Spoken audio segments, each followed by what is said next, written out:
Merci. Bonsoir à tous, bonsoir aux gens qui éventuellement ont décidé de nous suivre en ligne. Et je vous propose de constater le quorum avant que nous ne lancions ce conseil communautaire. Thierry, si vous voulez bien faire l'appel là. Présent. Présent. Présent. Stéphane Bosco, absent. Procuration, M. Simarelli. M. Simarelli. Présent. Madame Frigo Marie-Rose. Présent. M. Lopresti Carmelo. Présent. M. Reidy Sébastien. Présent. M. Bertrand-Longine, absent, excusé, procuration, M. Risser. Madame Eanchi Karine, absente, excusée, procuration, M. Bourson. Madame Mélichetti Fabienne. Présente. M. Petit-Clair Guillaume, qui est absent, il va avoir du retard. Madame Arési Claire, absente, excusée, pardon, procuration, M. Petit-Clair. Qui n'est pas là pour le moment. Voilà. Madame Bellucci Francine, absente, excusée, procuration, M. Mossec. Madame Baudet Julie Carrel, absente, excusée, procuration, M. Guillotin. Madame Bouméguine Sarah, absente, excusée, procuration, M. Félicie. Madame Canzerini Salvador. Présente. M. Sandiki Christian. Présent. Madame Coubouille Marie-Ange, absente, excusée, procuration, M. Réby. M. Falchi Antoine. Présent. Madame Fatfari, Viviane, absente, excusée, procuration, M. Falchi. M. Siré. Présent. M. Milton Bruno. Présent. Madame Justin Mérus, absente, excusée, procuration, M. Bertrand. M. Jacquin Eric, absent. M. Matucci Gérald. Présent. Madame Narizi Myriam, absente, excusée, procuration, M. Petroscas. M. Petroscas. Présent. M. Pocran. Qui est président? Madame Stagnol Paola. Absent. M. Oui. Isaac Thierry, absent, excusé, le futur président de la Céline Commission. Salvador. On a eu des ennuis Madame avec Strache Johanna, absente, excusée, procuration, M. Lopresti. Ce qui nous fait combien de présents? 16 présents. 16. Le quorum étant à 17, nous n'avons pas le quorum. Et par rapport à la question qui a pu être posée tout à l'heure et à laquelle j'avais une réponse assez optimiste pour M. Pocran, j'ai le texte sous les yeux. Le quorum doit être atteint à l'ouverture de la séance, mais aussi lors de la mise en discussion de toute question soumise à délibération. Bien, ainsi, si un conseiller communautaire s'absente pendant la séance, cette dernière ne peut se poursuivre que si le quorum reste atteint malgré ce départ. Et il me semble qu'il y a un soir où j'étais pris par ailleurs et où j'avais attendu d'être sûr d'être remplacé pour pouvoir partir. Bien, je constate donc, que nous n'avons pas le quorum et que nous ne pouvons pas valablement délibérer, d'autant que l'un ou l'autre de nos conseillers sera amené à nous quitter, même si un retardataire arrive. Bien. J'avais évidemment prévu la chose, j'avais regardé et compte tenu des... Alors, vous savez que je pourrais très bien convoquer maintenant à 9h du matin, un jour, quand on discute notamment du ROB, ça ferait plutôt mauvais genre. Hein? Bien. Donc, nous avions prévu un bureau le 28 de ce mois-ci, mardi soir, comme tous les jours. Voilà. Et donc, je convoquerai le nouveau conseil communautaire le 28 à 18h. De manière à ce que les gens qui travaillent puissent être présents. Bien, néanmoins, j'avais prévu quelques communications, et celles-là, d'abord, elles vont être enregistrées, et donc je préfère les faire tout de suite, sachant que chacune des communes étant représentée, ma communication, qui n'a pas valeur de délibération, aura le mérite d'avoir déjà été faite, ça m'évitera de le faire la prochaine fois. Information. Voilà, c'est une information. L'un ou l'autre conseiller communautaire nous a fait remarquer qu'il ne pouvait plus télécharger à partir d'hier ou d'avant-hier les documents. Oui. Pourquoi? Nous utilisons un logiciel gratuit. Et donc nous ne pouvons pas laisser au téléchargement des documents plus de 7 jours. Et en même temps, nous avons l'obligation de vous donner ces documents 10 jours avant. Donc la prochaine fois, on essayera de penser à réouvrir le lien, d'accord? Mais ce que je vous engage à faire, moi, c'est à télécharger quand vous avez le mail. Voilà. Maintenant, si le conseil décide de nous acheter un logiciel ou de souscrire à un abonnement qui nous permette de les téléchargements sécurisés, d'accord? Parce que moi, je peux très bien le mettre à partir d'un de mes disques durs, hein, et puis le laisser ouvert tout ce qu'on veut. Quelle est la sécurité? Aucune. Bien. Donc, je vous invite à télécharger dès lors que vous savez que vous avez 8 jours, 7 jours, et puis si vraiment il y a un os, vous le dites, on recréera le lien. D'accord? Mais voilà, donc je tenais... Et ça m'amène à reparler de Moselle Fibre. Nous avons envoyé à tous les maires un document numérique qui rappelle les objectifs de Moselle Fibre et surtout ce que Moselle Fibre a ouvert comme nouveau service aux collectivités. Vous en avez été destinataire de manière numérique. Je suis allé à Moselle Fibre hier pour d'autres raisons et je tiens à disposition des représentants des communes à nouveau un dossier papier. D'accord? Moselle Fibre qui a été créé en 2015 pour déployer le réseau a connu le succès que tout le monde reconnaît aujourd'hui. Hein. On est en train de finaliser au Tiche, mais... Et Russange. Les 4 opérateurs nationaux sont présents. Ça veut dire que dès lors qu'un réseau est installé par Moselle Fibre, vous avez les 4 opérateurs principaux, Orange, SFR, Bouygues et Free. Ce qui indique le succès de ce déploiement. D'accord? Sachant que nous sommes régulièrement cités comme exemple en France. Donc, vive la, j'allais dire la Moselle. Et les adhérents à Moselle Fibre, dont Villeru est-il, puisque nous sommes... on a couvert 97% des 160 000 logements. D'accord? Et nous, alors ils sont couverts, ça ne veut pas dire qu'il y a des abonnés dessus. Mais le 5 décembre de ce mois-ci, nous fêterons le 100 000e abonné à Moselle Fibre. 100 000, c'est au-delà de toutes nos espérances dans le cadre de ce qu'on avait pu prévoir en termes, vous savez qu'on est en Gaspé, hein, en termes de ressources et autres.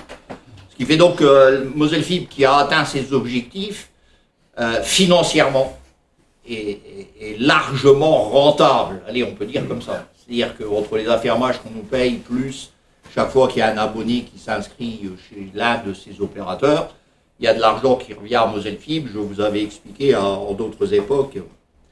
Ce qui nous a permis de commencer à conforter la structure Moselle Fibre et à ouvrir. En Moselle Fibre, on est parti avec 5 personnes, on est presque 40. Et nous avons engagé des personnes avec des compétences dans divers métiers qui pourraient amener des mutualisations pour les communes ou les communautés de communes adhérentes à Moselle Fibre. Et notamment dans les domaines de la cybersécurité, de la vidéoprotection et de l'informatique. Quand je dis informatique, ça veut dire que par exemple, nous avons ouvert un marché, d'accord, où vous allez payer votre portable 2 fois moins cher que si vous l'achetiez ailleurs. Dans la vidéoprotection, il y a aussi un marché qui a été ouvert. Une caméra qui vaut en moyenne, dès lors qu'elle est numérique et à peu près correcte, elle vaut entre 7 et 8 000. La même caméra, ce soit 3 500. D'accord? Pourquoi? Parce qu'on a fait un marché de gros, d'accord? Et on a dit, on s'engage à vous commander pour X centaines de milliers d'euros. J'ai envoyé au maire le détail de ce que Moselle Fibre peut opérer dès maintenant. On peut faire des diagnostics, on peut donner des coups de main dans les petites communes, d'accord? Et puis les prospectives. Et quand je parlais de téléchargement, l'une des choses, par exemple, qui serait peut-être pas si mauvaise que ça, c'est qu'on ait un outil commun sur l'ensemble des abonnés à Moselle Fibre, d'accord? Qu'on paye un abonnement, mais qu'on le paye tellement que ça coûte, voilà, et qu'on soit sûr de la sécurisation de ces transferts. Parce que là, quand on prend des logiciels gratuits, on peut imaginer qu'ils sont sécures, et un peu plus sécures qu'à partir de mon disque, si on reste posé. Hein. Et là, j'ai demandé à notre vice-président chargé des finances qu'on prévoit avec Moselle Fibre un audit de l'ensemble de nos installations. Parce que moi, il y a des jours où je me demande si on est vraiment safe. Hein. Voilà. Donc le 5 à 18h, le président de Moselle Fibre invite les maires ou leurs représentants, les présidents de PCI, des élus, etc., à Saint-Symphorien, à 18h. Et là, à Saint-Symphorien, il y aura à la fois les opérateurs, et puis on expliquera à ceux qui le souhaitent ce que Moselle Fibre peut rendre comme service. D'accord? En même temps, comme c'est sous le signe de la performance, il y aura des athlètes de haut niveau qui seront là. Bref, on fête le 100 millième dans la tribune sud du FCMS. C'est le boulevard des légendes, hein, que ça s'appelle. À partir de 18h, je ne peux que inviter les maires à se déplacer. Weiden sera là, etc., etc. Parce que ce sera aussi une première prise de contact. Maintenant, si vous lisez la documentation, vous verrez que... Bon. Donc, vous voyez qu'il y avait une transition subtile hein, entre la sécurisation du transfert et Moselle Fibre. J'ai reçu hier un courrier de Jean-Charles Louis, qui est le représentant des EPCI dans l'affaire de l'abattoir qui devait se faire à Europort. Tout le monde est un peu au courant de cet abattoir? Bien. Tout était lancé jusqu'à ce que les banques, il y a quelques semaines, et notamment le Crédit Agricole, disent finalement les 2,5 millions que vous pouviez espérer, vous ne les aurez pas. Pour des raisons le Crédit Agricole, qui finance ou qui s'occupe par ailleurs des éleveurs, considère que, compte tenu du bien-être animal, il n'est pas souhaitable qu'il finance un abattoir. Je vous jure que ce sont les arguments qui ont été donnés. Bien.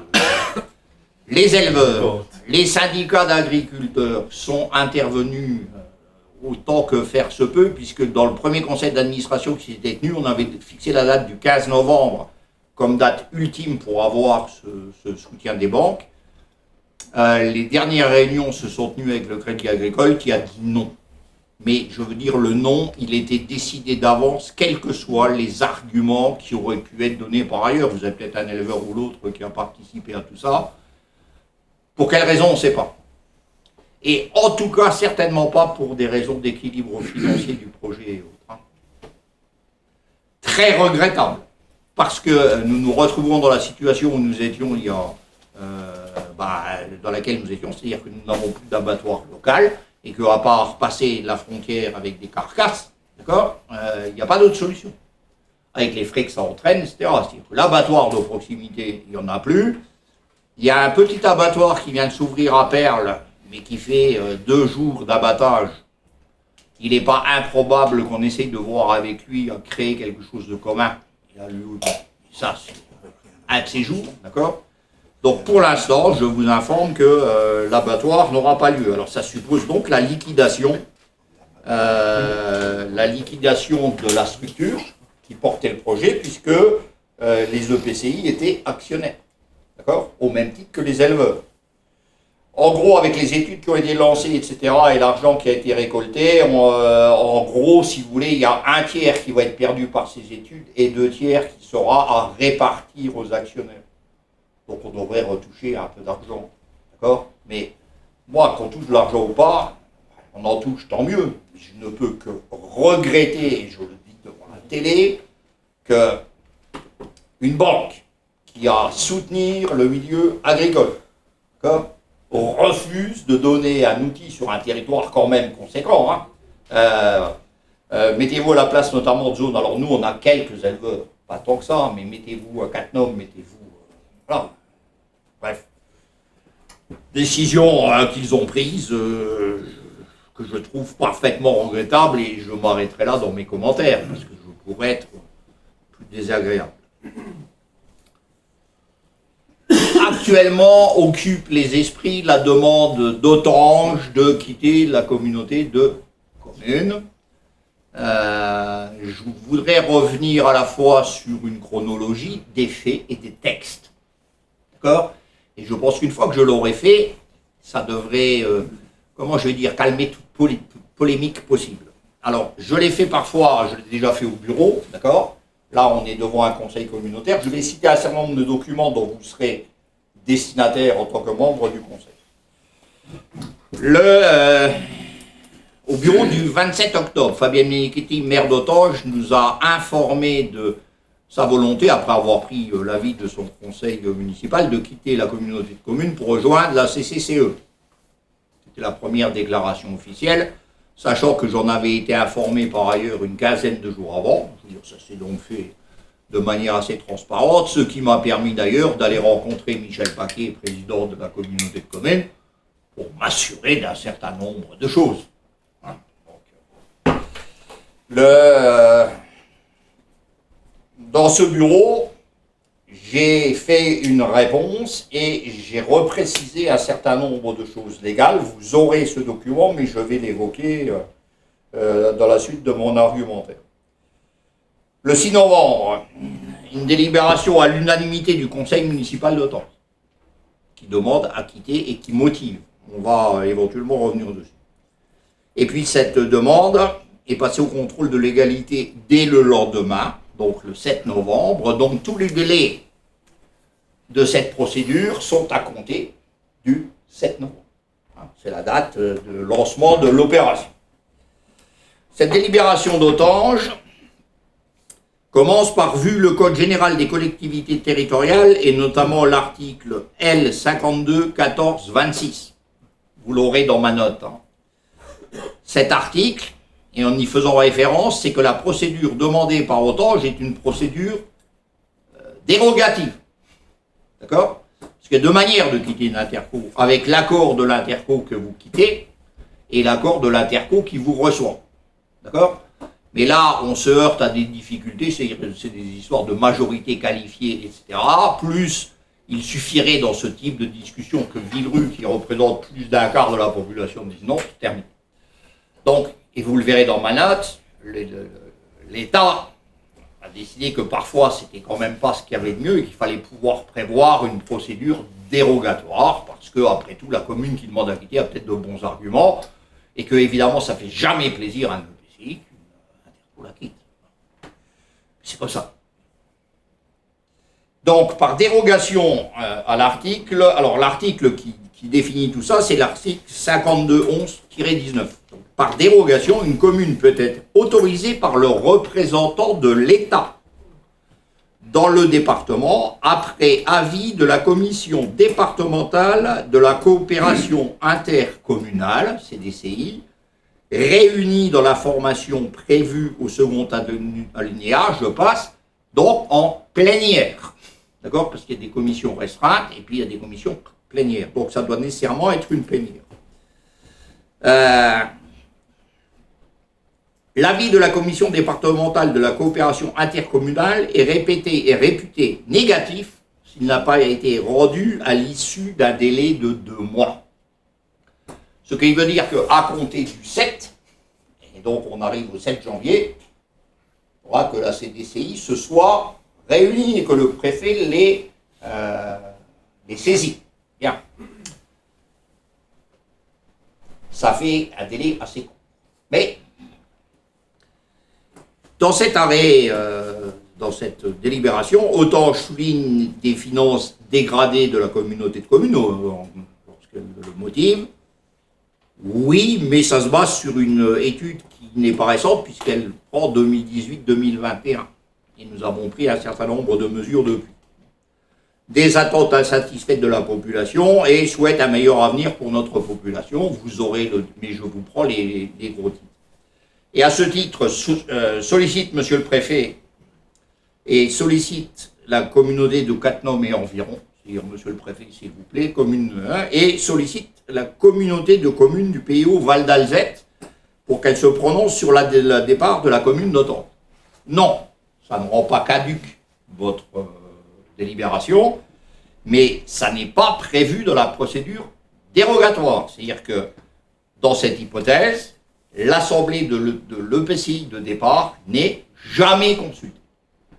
C'est bien le préfet qui est à la manœuvre et la CDCI. La saisine par le préfet de la CDCI est requise à peine de nullité. C'est-à-dire que s'il ne fait que donner son avis, dire oui ou non sans avoir saisi la CDCI, nullité. Bien.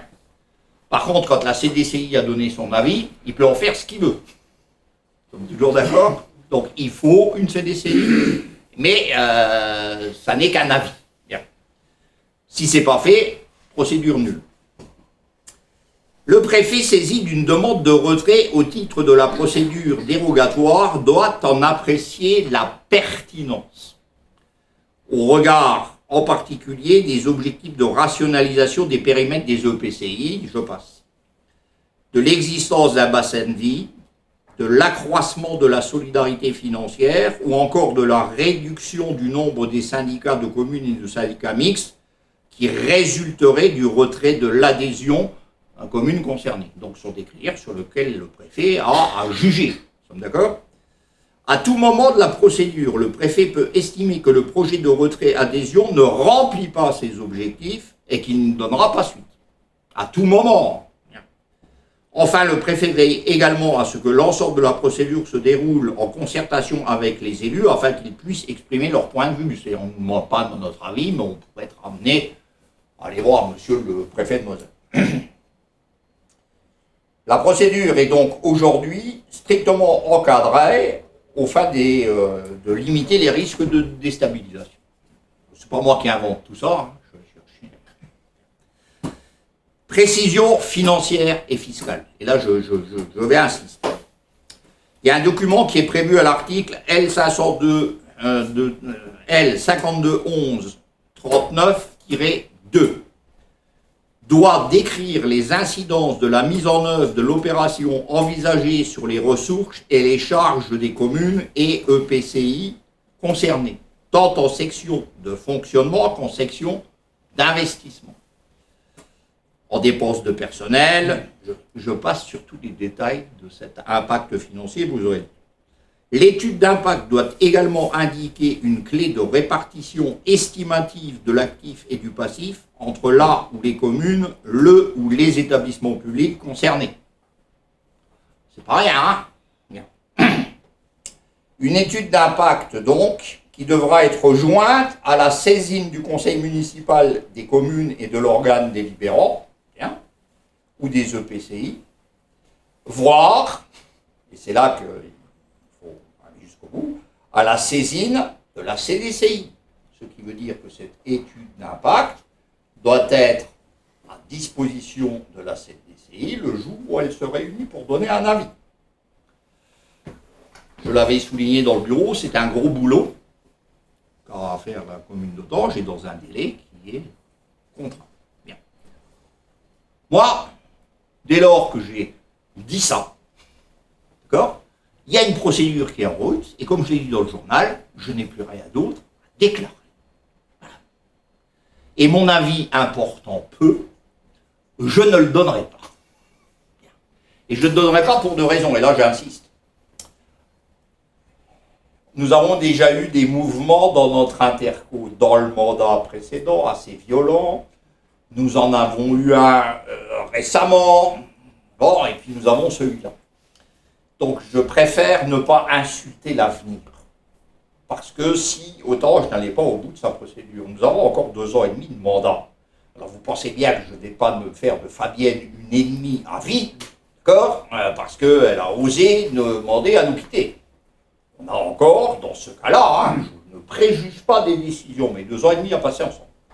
Donc je préfère mettre tout le monde devant à la fois ces termes, ce protocole, de manière à ce qu'on évite de rentrer dans des débats stériles, d'accord, mais qui pourraient mettre le feu aux poudres à un endroit où on n'en a pas nécessairement besoin. On a déjà assez de sujets qui peuvent le faire. Pour le dire très calmement. Il y a une question qui m'a été posée sur le fait, oui, mais alors s'ils demandent à partir, et leur mandat. Autrement dit, le président, il faut les foutre dehors puisqu'il demande à partir. J'ai répondu, je le redis, et je le redis devant la télé, que ce soit Marie-Rose Friot qui est élue vice-présidente ou Fabienne Menichetti qui est conseillère déléguée, elles ont été élues pour un mandat. Tant qu'elles n'ont pas quitté la communauté de communes, leur mandat n'est pas terminé. Donc je n'ai même pas une base légale si j'étais vraiment très en colère pour les foutre dehors, d'accord, et je n'y jouerai pas. Bien.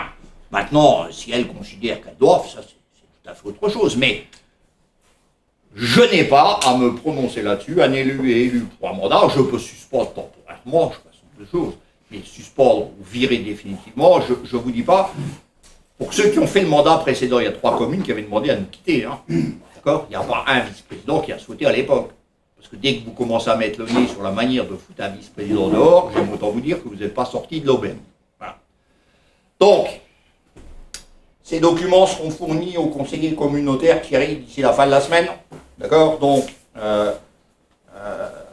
la délibération d'Autange, le texte que j'avais donné au bureau et qui reprend tous les éléments dont je viens de vous faire part. Et puis, voilà. Concernant les mandats, j'ai répondu en présence de tout le monde. Donc, je considère que c'est fait. Pour ce qui est de mon introduction préliminaire à un conseil communautaire qui ne se tiendra pas, je m'en arrête là. Je vous souhaite à tous une bonne soirée et ma foi, puisqu'on vous libère plus tôt que prévu, profitez bien du Beaujolais. Et rendez-vous donc le 28 à 18h. Thierry, c'est bien le 28. Hein, À voir avec modération. avec modération, si je ne veux pas me faire avoir pour avoir fait de la publicité pour le vin français à la télévision. Messieurs, dames, bonsoir.